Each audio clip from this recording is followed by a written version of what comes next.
And I dare say this. You're spending nothing less than 60% of your income educating your children. My father did not spend 5% of his income educating me because the Nigerian state had a functional educational system. Even your megads send their children to private schools now. Nobody goes to the government hospitals anymore. Everybody. So when Abiola was talking, he was still talking within a system that had some measure of normalcy within which people could function as human beings.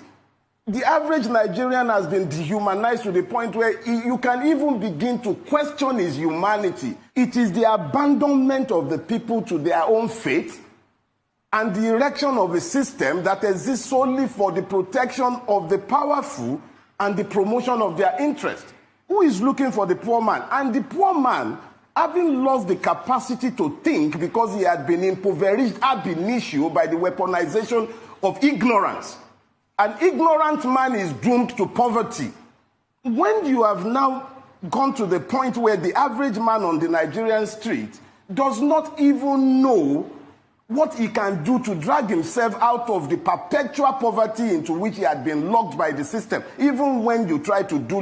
A friend of mine said the other day, he said, almost every avenue for legitimate improvement in Nigeria has been blocked off. It's almost as if you are even being begged to go and become a criminal by the state itself because you'll be punished for your honesty by the Nigerian state. So exactly what are we talking about? Because in the age in which he lived, Nigeria had not become the predatory state that it has become today. What you will find today is that the Nigerian state has deliberately weaponized poverty against its people. I use the word it because you really can't call Nigeria a motherland. If it were to be a mother, it would be a cannibalistic mother. And if it's a father, it's a most irresponsible father. You have 14 million children trampling the streets of Nigeria. Most of them drug addicted. No future, nothing in front of them. Walking the street. That is the population of a lot of countries. What about your guards? What about all the people who walk around you? COVID is the leveler. Everybody will harvest this. But here is the point. As long as we continue to fool ourselves into thinking that we can somehow appoint wolves to guard the flock and then expect that the wolves will become vegetarians, we deny the evidence of our own eyes. We see these things and yet we deny it. Oshiomhole spoke these words. They're out in the open, it's all over the place, and yet the same man comes out and is preaching to the people that the man he testified was a thief. Anyway, thinking about it though, how can Oshiomhole testify to the character of anybody?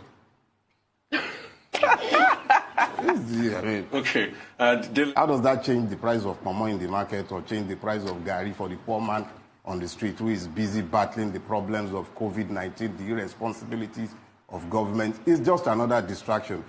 Wake me up the day they formally charge Magu to court like he has been busy chasing small boys, small fries who have stolen 500,000, 200,000, 1 million naira, and the real thieves are around and he knows them. We all know them and nobody do anything about those ones. So if they have now woken up and they feel that it's time to distract the people and then be chasing Magu around to have some fun, it doesn't interest me. Frankly speaking, it's of no benefit to the Nigerian people. There is nothing there. It's just another distraction.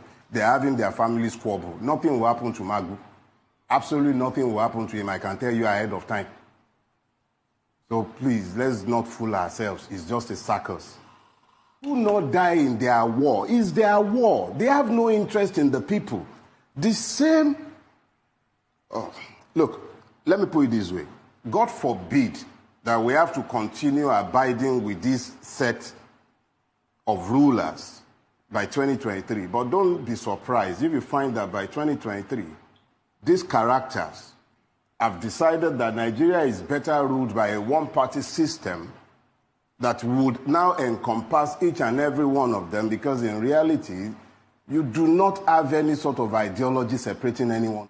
This is yet another example of the fact that the Nigerian people do not matter in the calculation of the rulers of Nigeria. All that matters to them at any point in time, the only thing that is constant and never shifts, their own interests. Those interests have nothing to do with religion. They don't remember religion when they are identifying their interests. They don't remember tribes. The only people for whom they always emphasize these differences are the people themselves.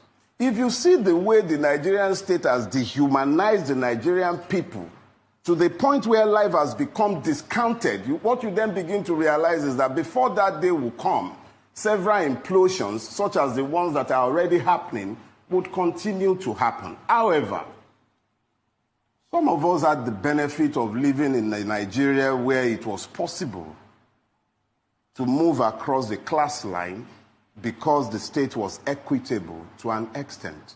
We still dealt with that because I grew up in the age when you began the institutionalization of the madness that has turned Nigeria into the madhouse that it has become today. It was in my age. I was a victim of educationally disadvantaged state, quota stupid systems, all those systems and isms, everything that the institutionalization of the injustice that destroyed the fabric of Nigeria happened as I was growing up. So here is the thing. For Nigeria to ever retrace its steps, Nigerians hate hearing this, but it's inevitable. There has to be a complete turnaround.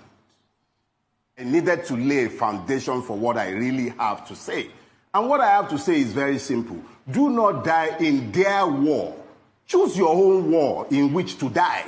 We will all die someday. That is the one thing that is available to each and everybody. Rich, poor, tall, short, it doesn't matter. We would all die. So if I'm going to die, I'm not going to die in their own war.